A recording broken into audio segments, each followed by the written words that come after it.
So with the final release date of Stalker 2 just under 2 weeks away, I wanted to make a video on a mod that's a little different to what we're used to compared to the more popular Stalker mods. In the past, I've covered things like Gamma, Anomaly, Lost Alpha, and more recently Global War and IWP, all of which are very different from one another, but something these mods have in common is the fact that they all add a lot of content that differs pretty significantly from the vanilla games. New weapons, tactical animations, levels, factions, game mechanics, and then some are all a part of them. The mod I'm going to be covering today, however, called Stalker Team Lite, is one that flew under the radar and was released way back in 2019. Team Lite can best be described as a vanilla ++ mod that sticks to the classic aesthetics and gameplay of the original Stalker titles, while also adding a good amount of content that builds upon already existing features and mechanics. Like Anomaly, Team Lite is built off the 2015 mod Call of Chernobyl, so it's a free play mod. However, it also includes many unique characters and scripted quests sprinkled throughout the world, while also remaining surprisingly stable. I only had maybe a handful of crashes in my 24 or so hours playing, which was a really nice surprise. A lot of COC-based mods used to suffer from a significant amount of crashing, in some cases so much so that they were frustrating and tedious to play through, so the unexpected stability here is definitely a welcome plus. Basic functionality aside, there is a ton of new stuff in this mod. The aforementioned new scripted quests were a really welcome feature. I found myself exploring every corner of the world to try and find new NPCs and plotlines to uncover. They aren't super common, nor are they nearly as extensive as a mod like, say, OP2 for example, but they're also not few and far between either. There's a decent amount of content here.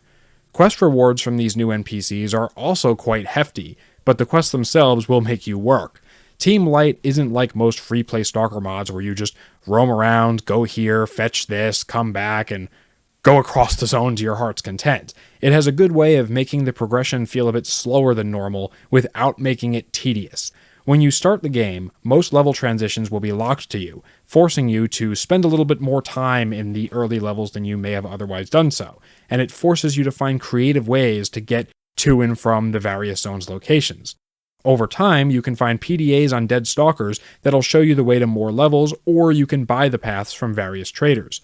This, combined with the more scripted quests, helps cut down on the monotonous walking simulator loop that most free play mods tend to suffer from.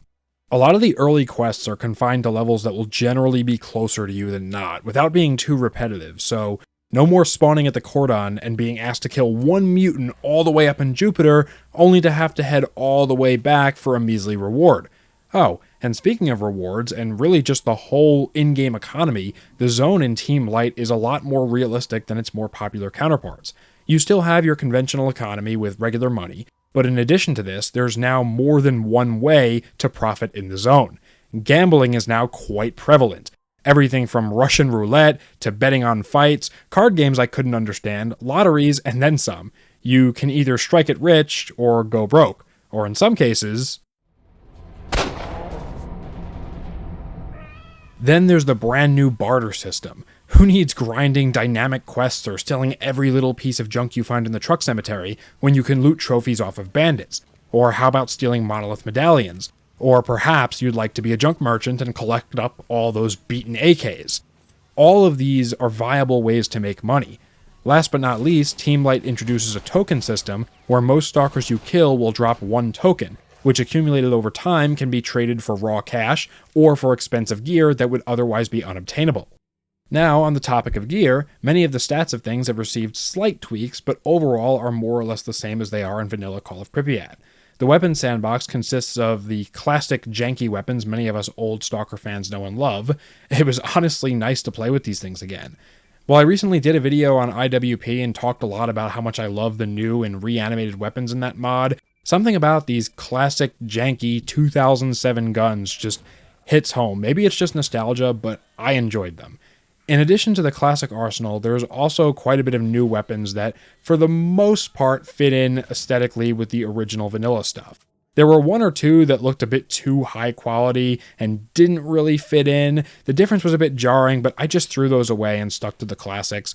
Overall, I found the weapons sandbox to be enjoyable. Just don't go into this mod expecting a milsim gun nut selection and you'll be fine. Moving on from the firearm side of things, there's also several new melee weapons in the form of different kinds of knives, some more effective than others. These were pretty cool and unique, as a lot of these knives I haven't seen in any other mods. However, I will say their usefulness is greatly diminished due to the fact that with Team Lite, the only way to loot mutant parts, which is an essential part of some quests and the economy, is to have a hunting knife. So carrying two knives around is kind of pointless. The hunting knife, by the way, is also quite elusive in that it cannot be bought or found traditionally. You'll have to go through the barter menus and purchase it with the tokens you loot off dead stalkers. This by itself wasn't a big deal, but the game doesn't exactly tell you that's what you have to do to get said hunting knife, which led me on a wild zone scavenger hunt to try to find a trader that sells it. I only found out you had to barter for it by asking around on a Discord server. Like I said, not the end of the world, but silly me I guess for not checking through all the barter menus. Bartering aside, and there was also some new crafting and repair mechanics, all of which were simple enough, though I never really felt a need to use either of them, as once you increase your relationships with the various factions, it's cheap enough to just buy the gear you want, or if socializing isn't your thing, just looting it off of a dead guy. The other thing I want to add about the crafting and repair system is, unlike some other mods, it never felt necessary or overbearing.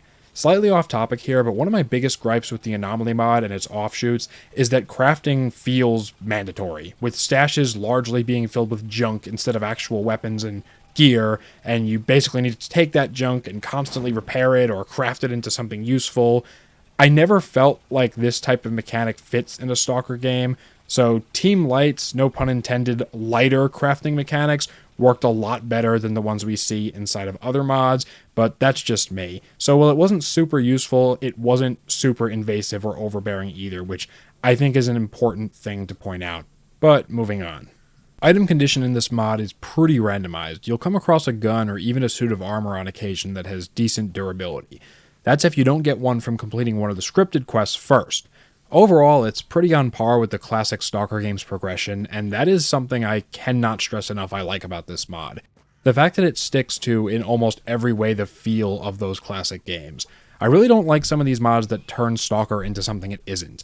I like how Team Lite really goes out of its way to expand upon the original version of Stalker without going too far, and this seems to be a conscious choice by the developers where every weapon, mutant, anomaly, and quest is perfectly balanced to fit that original Stalker feel. Speaking of quests, in addition to the usual items, money, and stash coordinates, you can also on occasion receive reward bags, which are basically just random loot crates that might contain some ammo, a simple can of corn, or even a valuable repair kit.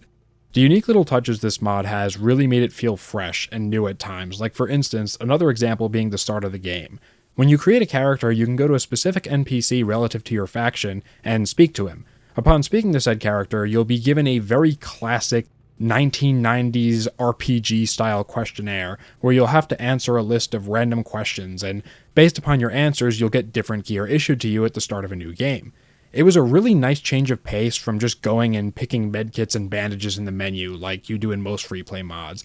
And I don't know, it was just another one of those things that really made Team Lite feel special. This quiz game mechanic isn't a throwaway one either. I was actually able to find a few other times it was utilized, including once in the middle of nowhere I found a random NPC who will ask the player character a series of right or wrong questions, and if you can answer each of them correctly, you get some really nice gear. Again, just so many little things this mod has that makes the world feel alive. Speaking of the world feeling alive, the A-Life in this mod is aggressive at times. Not overly so, but if you piss off the wrong group of bandits or military, you'll be in for a rough time. Sometimes when the AI knows it's outmatched, it will just retreat. Other times, like when I was coming out of the Great Swamps and got spotted by the military, it will relentlessly pursue you until either you or it is destroyed. At one point, the rookie village in the Cordon became a literal war zone, with the entirety of the military checkpoint to the south making their way through the woods and hills to assault the village. When they started losing, they called in air support, and Stalker very quickly turned into battlefield. It was awesome. All that being said, the mod is not perfect. There were the aforementioned occasional, and I mean very occasional crashes, as well as a few smaller bugs here and there, but nothing game-breaking and nothing too serious. At one point, there's actually a car, yes, a single random car that you can find just sitting there, and it is drivable, but like in many other Stalker mods, the car was quite broken. For some reason, when I took it through a level transition, it put me in a completely random part of the next map instead of where I should have been, and then I got stuck between two awkward collision boxes, and I never saw the car again. It just despawned, and so I guess that was the end of my car journey. To add to this, the fog in the mod looks absolutely awful. I don't know if it was something in my settings. I tried tweaking it a bit, but it looks terrible. It is the worst fog I have ever seen in a Stalker mod, but thankfully it can be toggled off in the weather settings, but it's kind of a shame it looks that bad. But other than that, the mod is a lot of fun. There's a machine translated English patch that, while not perfect, is pretty well put together and simple to install, and I'm actually going to do a quick guide on that right now. Okay, so the first thing you want to do is go to the link in the description below and download both the mod itself and the English translation patch. Next, once that's done, take both files and extract them using WinRAR or 7-zip. Link will also be in the description if you don't have it. Make sure you put the files somewhere other than your downloads folder or you might have problems. After that, you want to go to the translation folder that you've extracted, grab the game data folder you see there, and put it in the Team Lite folder. Overwrite if prompted. Last but not least, in the Team Lite folder, double-click the radiation icon that says Launch, and your game should launch in English, no problems. Set your settings, make a desktop shortcut if you want, and that's it. Stalker Team Lite has been installed. Enjoy the game. That is going to conclude my review for Stalker Team Lite. Please leave a like on this video if you enjoyed. It helps the channel out a lot, and subscribe if you're new around here. I'll be doing more Stalker content as well as other miscellaneous gaming stuff in the future.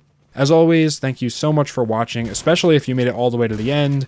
Have a great day, stay safe, and get out of here, Stalker. Goodbye.